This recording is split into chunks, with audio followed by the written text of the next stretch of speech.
आज भ्रष्टाचार के मुद्दे पर आम आदमी पार्टी ने पहली बार बगावत की आवाज सुनाई थी। दिल्ली सरकार के एक मिनिस्टर राजकुमार आनंद ने पद से इस्तीफा दे दिया, आम आदमी पार्टी छोड़ दी। केजरीवाल की सरकार में मंत्री राजकुमार आनंद ने कहा कि आम आदमी पार्टी भ्रष्टाचार के दलदल में डूब गई है। उन्होंने कहा, पहले तो लगता था कि केजरीवाल को शराब घोटाले में फंसाया गया, लेकिन कल दिल्ली हाईकोर्ट ने अपने फैसले में जो कहा, उसके बाद उन्हें पक्का भरोसा हो गया कि भ्रष्टाचार के खिलाफ आंदोलन से निकली पार्टी खुद ब खुद करप्शन के कीड़े में फंस गई है। राजकुमार आनंद के पास दिल्ली सरकार में समाज कल्याण मंत्रालय के साथ साथ कुल 7 विभागों की जिम्मेदारी थी। आज उन्होंने अपना इस्तीफा चीफ मिनिस्टर के ऑफिस को भेज दिया। अब सवाल है कि चीफ मिनिस्टर जेल में है, तो इस्तीफे को स्वीकार कौन करेगा? केजरीवाल ने कोशिश की थी कि वो अपने वकीलों के जरिए अपनी पार्टी और सरकार से संपर्क बनाए रखें, लेकिन आज इस कोशिश को भी कोर्ट से झटका लगा। केजरीवाल चाहते थे उन्हें तिहाड़ जेल में अपने वकीलों से हफ्ते में 5 बार मिलने की परमिशन दी जाए, लेकिन कोर्ट ने उनकी अपील को खारिज कर दिया। केजरीवाल जेल में हो रही मुलाकातों का इस्तेमाल राजनीति के लिए कर रहे थे, यह आरोप लगाया गया। इसकी जांच भी शुरू कर दी गई। कानून के मुताबिक केजरीवाल हफ्ते में सिर्फ 2 बार अपने वकीलों से मिल सकते हैं। तीसरा डेवलपमेंट यह हुआ कि आज भगवंत मान और संजय सिंह तिहाड़ जेल जाकर केजरीवाल से मिलना चाहते थे, लेकिन सुरक्षा कारणों से इसकी परमिशन नहीं दी गई। संजय सिंह ने कहा कि केंद्र सरकार तिहाड़ जेल को अरविंद केजरीवाल के लिए गैस चैम्बर बना देना चाहती है। आम आदमी पार्टी के नेताओं को धमकाया जा रहा है। राजकुमार आनंद का इस्तीफा इसी का नतीजा है। अब सवाल यह कि मंत्री के इस्तीफे का आम आदमी पार्टी पर क्या असर पड़ेगा, और सबसे बड़ा सवाल है कि केजरीवाल जेल में है, मंत्री का इस्तीफा मंजूर करके चीफ मिनिस्टर ही लेफ्टिनेंट गवर्नर के पास भेजता है। अब राजकुमार आनंद के इस्तीफे पर साइन कौन करेगा? क्या साइन कराने के लिए इस्तीफा तिहाड़ जेल भेजा जाएगा? और अब राजकुमार आनंद का अगला कदम क्या होगा, उनकी रणनीति क्या होगी, इन सारी बातों की चर्चा करेंगे। लेकिन पहले आपको सुनाता हूं आज इस्तीफे का ऐलान करते हुए राजकुमार आनंद ने क्या कहा। राजकुमार आनंद पटेल नगर सीट से विधायक हैं, दलित हैं, पहली बार एमएलए बने हैं और केजरीवाल ने उन्हें करीब 1.5 साल पहले अपने मंत्रिमंडल में जगह दी थी। लेकिन आज अचानक राजकुमार आनंद ने अपने इस्तीफे का ऐलान करके सबको चौंका दिया।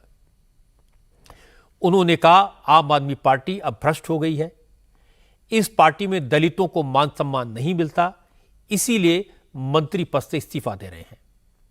विधानसभा की मेंबरशिप और आम आदमी पार्टी भी छोड़ रहे हैं।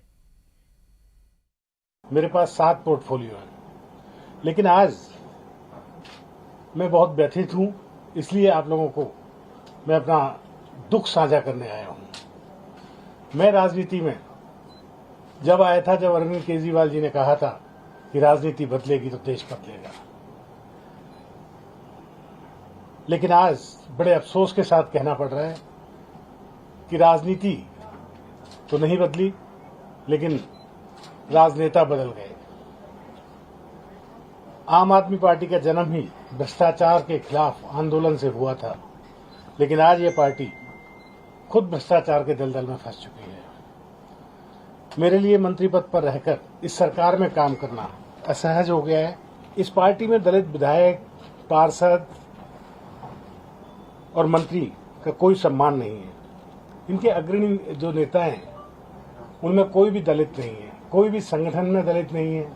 इन सब चीज़ों के साथ मेरा इस पार्टी में रहना बहुत मुश्किल हो गया है। इसलिए मैं आप लोगों के माध्यम से ये सबको बताना चाहता हूं कि मैं इस पार्टी और अपने मंत्री पद से इस्तीफा दे रहा हूं। सवाल ये उठा कि शराब घोटाले की चर्चा तो 2 साल से हो रही है, राजकुमार आनंद की आत्मा अब क्यों जागी? इस पर राजकुमार आनंद ने जवाब दिया कि घुटन लंबे वक्त से हो रही थी, लेकिन करप्शन का सिर्फ शक था। कल केजरीवाल की पिटीशन पर हाईकोर्ट के फैसले ने आंखें खोल दी। फिर उनसे पूछा गया अब वो कहां जाएंगे, कौन सी पार्टी ज्वाइन करेंगे, तो राजकुमार आनंद ने कहा वो फिलहाल कहीं नहीं जाएंगे, कोई पार्टी ज्वाइन नहीं करेंगे। ये कारण ये है कि मैं राजनीति में मंत्री बना, जो भी बना आज बाबा साहेब डॉक्टर भीमराव अंबेडकर की वजह से बना, और पे बैक टू सोसाइटी करने के लिए बना।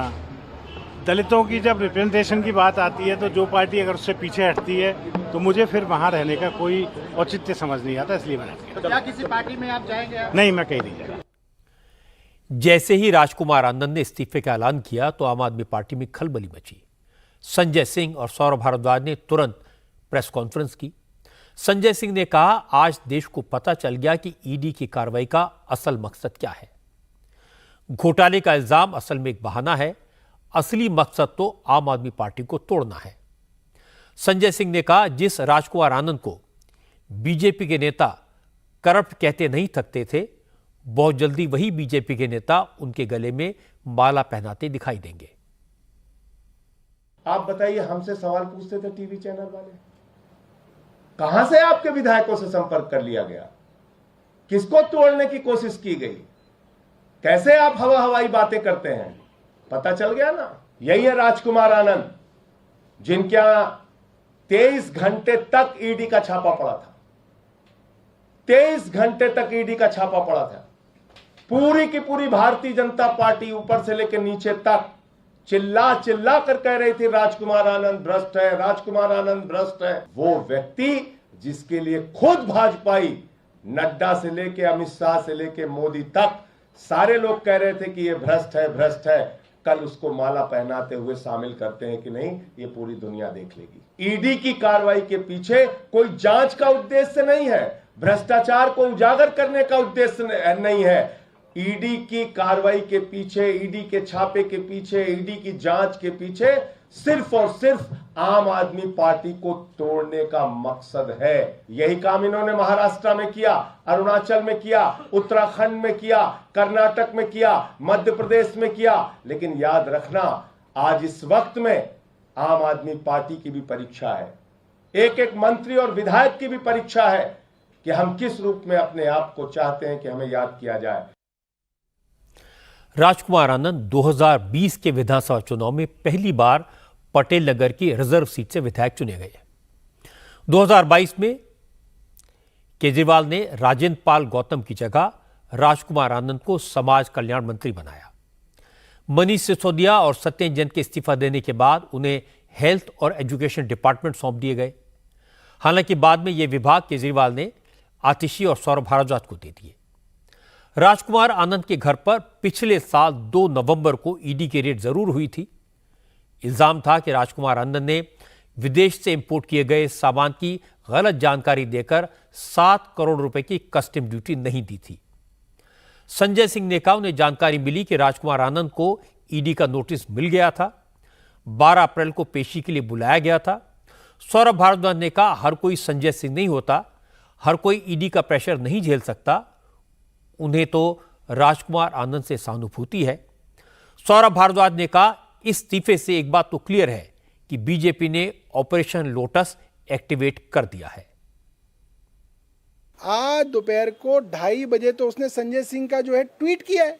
आप सोचिए, 2:30 बजे तक तो वो हमारी पार्टी के साथ थे, 1 घंटे बाद वो पार्टी के उलट चले गए। आप देखिए, उसका समझिए, नवंबर में उनके यहाँ ईडी का छापा पड़ा, 23 घंटे ईडी उनके कई ठिकानों पे रही, उनसे खूब पूछताछ की। उसके बाद कई बार उनके ऊपर छाप जो है उनको सम्मन दिया गया, उनको बुलाया गया। दबाव में थे, परेशान थे, अक्सर कहते थे कि यार मैं थोड़ा सा एक्टिव होता हूँ, मेरे पास फ़ोन आ जाता है। तो ऐसे में कई बार ऐसा होता है कि आदमी, परिवार है, बीवी हैं, बच्चे हैं, टूट जाता है, डर जाता है। डर गए बेचारे। ये एक तय स्क्रिप्ट है। अब कोई आदमी जाएगा तो उसको स्क्रिप्ट दी जाएगी कि भाई तुम 4 गाली अरविंद केजरीवाल को दो, 4 गाली आम आदमी पार्टी को दो, ताकि आम आदमी पार्टी का राजनीतिक नुकसान हो। लोग कहे अरे बाबा ये इसलिए छोड़ गया क्योंकि ये जो है आम आदमी पार्टी से दुखी था। भारतीय जनता पार्टी ने ऑपरेशन लोटस चलाना शुरू कर दिया। जो वो कहते थे कि ये झूठ बोल रहे हैं, झूठ बोल रहे हैं, वो अब साबित हो गया। मंत्री आनंद के इस्तीफे के अलावा अरविंद केजरीवाल को आज अदालत से 2 और झटके लगे। आज सुप्रीम कोर्ट ने हाई कोर्ट के फैसले के खिलाफ केजरीवाल की अपील पर अर्जेंट हियरिंग से इनकार कर दिया। Chief justice of India DY Chandrachud की बेंच इस मामले की सुनवाई के लिए स्पेशल बेंच गठित नहीं करेगी, यानी केजरीवाल की पिटीशन पर अगले सोमवार से पहले सुनवाई नहीं हो पाएगी। इसके अलावा दिल्ली के रॉज एवेन्यू कोर्ट ने भी आज अरविंद केजरीवाल की पिटीशन खारिज कर दी। केजरीवाल ने रॉज एवेन्यू की कोर्ट से गुहार लगाई थी कि उन्हें जेल में अपने वकीलों से हफ्ते में 5 दिन मिलने की परमिशन दी जाए, क्योंकि फिलहाल जेल मैनुअल के हिसाब से वो सिर्फ 2 बार अपने वकीलों से बात कर पाते हैं, ये काफी नहीं है। लेकिन कोर्ट ने उन्हें इसकी परमिशन नहीं दी। इंटरेस्टिंग बात है कि आज ही ईडी ने कोर्ट में कहा कि वकीलों के साथ मुलाकात का इस्तेमाल अरविंद केजरीवाल कानूनी सलाह मशवरे के अलावा सियासी मैसेज भेजने के लिए कर रहे हैं, ये ठीक नहीं है। और आज ही आम आदमी पार्टी के नेताओं ने कहा कि वकीलों के जरिए केजरीवाल ने मैसेज भिजवाया है कि पार्टी के कैंपेन पर उनकी गिरफ्तारी का असर नहीं पड़ना चाहिए, दिल्ली के काम नहीं रुकने चाहिए। 14 अप्रैल को बाबा साहब भीमराव अंबेडकर की जयंती को पार्टी के नेता देश भर में तानाशाह हटाओ संविधान बचाओ दिवस के रूप में मनाएं। इसके बाद आज पंजाब के मुख्यमंत्री भगवंत मान और संजय सिंह केजरीवाल से मिलने तिहाड़ जेल जाने वाले थे, लेकिन सुरक्षा का हवाला देकर जेल प्रशासन ने इस मुलाकात की परमिशन नहीं दी। आज की मीटिंग कैंसिल होने के बाद आम आदमी पार्टी ने बीजेपी पर केजरीवाल को हॉस्टेज बनाने का इल्जाम लगाया। संजय सिंह ने कहा कि केजरीवाल ने जब से अपने विधायकों को जनता के बीच जाने का संदेश भेजा है, तब से ही उनकी मूवमेंट रेस्ट्रिक्ट कर दी गई है। धमकी दी जा रही है कि वो अपने वकीलों और फैमिली से भी नहीं मिल पाएंगे। संजय सिंह ने पूछा, अगर केजरीवाल अपने वकीलों से नहीं मिल पाएंगे तो मुकदमा कैसे लड़ेंगे? अभी 2 दिन पहले अपने वकील से मुलाकात की अरविंद जी ने, और उस मुलाकात के दौरान उन्होंने एक संदेश भेजा कि जो चुने हुए विधायक हैं, जिसको दिल्ली की जनता ने चुना है, वो अपने क्षेत्र में जाए, प्रतिदिन अपने क्षेत्र में जाए, जनता की समस्याओं को सुने और उसका समाधान करें। और इस संदेश मात्र के ऊपर उनके खिलाफ इंक्वायरी बिठा दी गई है, इसकी जांच कराई जा रही है और यह धमकी दी जा रही है कि आपकी पारिवारिक मुलाकात, यानी आपकी जो अपने परिवार से मुलाकात होती है वो भी बंद हो जाएगी, अपने वकील से जो आपकी मुलाकात होती है वो भी बंद हो जाएगी। दिल्ली के मुख्यमंत्री को देश की मोदी सरकार जेल में हिटलर शाही की तरह रखना चाहती है। दिल्ली की तिहाड़ जेल को गैस चैम्बर में तब्दील करना चाहती है। अरविंद केजरीवाल अपने वकीलों से अगर बात नहीं करेंगे तो अपना केस लड़ेंगे कैसे? अब केजरीवाल की गैर हाजिरी में उनकी वाइफ सुनीता केजरीवाल ने पार्टी के नेताओं के साथ मिलकर लोकसभा चुनाव में कैंपेन की रणनीति बनानी शुरू कर दी है। मुख्यमंत्री आवास पर आज आम आदमी पार्टी के नेताओं की मीटिंग हुई। सुनीता केजरीवाल कल ही तिहाड़ में अरविंद केजरीवाल से मिली थीं। आज सुनीता ने पार्टी के नेताओं को केजरीवाल का संदेश दिया। मीटिंग के बाद दिल्ली सरकार के मंत्री गोपाल राय ने बताया कि सुनीता केजरीवाल आम आदमी पार्टी के लिए प्रचार करेंगी या नहीं, इसका फैसला समय आने पर लिया जाएगा। फिलहाल तो पार्टी संविधान बचाने की लड़ाई लड़ रही है। पार्टी के सभी लोग कल, चूंकि मुख्यमंत्री जी के साथ अभी संपर्क जेल जाने के बाद हम लोगों का सीधा नहीं हो रहा था, कल सुनीता जी मुख्यमंत्री जी से मिलने गई थी। अभी पार्टी और मुख्यमंत्री जी के बीच में जो संदेश वाहक की जिम्मेदारी है उसको सुनीता जी निभा रही हैं। मुख्यमंत्री जी का संदेश उन्होंने हम लोगों तक पहुंचाया है और हम लोग उसके आधार पर आगे काम कर रहे हैं। देखिए, ये लड़ाई सभी मिल के लड़ेंगे। ये लड़ाई केवल पार्टी की नहीं है।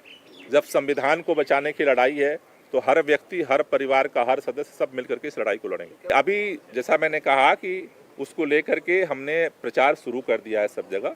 अगले हफ्ते और डिटेल प्लान हम करेंगे।